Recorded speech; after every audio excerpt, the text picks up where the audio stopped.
Simon, is there anything you'd like to sort of add on top of this? It's really early. We just begin to have some dialogues with people about the ESG evaluation. So I think it's really early days in terms of education about what is ESG. I think they've done some stuff on green. Again, as well as anybody, the standards, everything else is still very different. So my general impression is that a lot of work needs to be done. Mm-hmm. And then on these key topics, is there any additional key topics that we should add into this discussion? A lot of you, I've been making notes, and what I'll try to do is sort of go back and encapsulate these and then circulate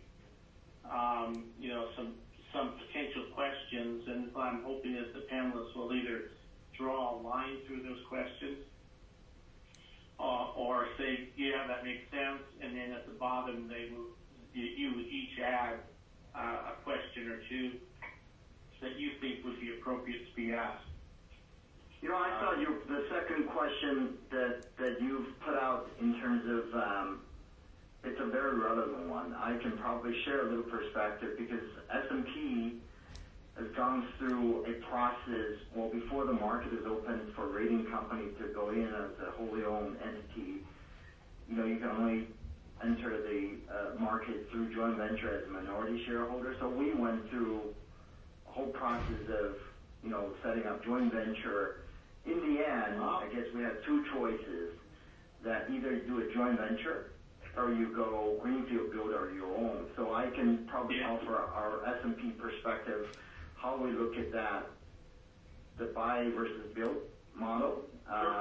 Perfect. That would be great. In terms of the risk involved, in execution risk, reputational risk, and so on and so forth. So we did go through that. We went through a long dating process with one of the local potential partners.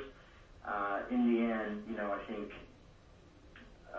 we've chosen to go greenfield on our own.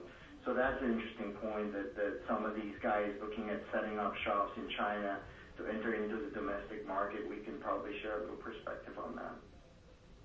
Mm-hmm. Mm-hmm. Great, that's great, and so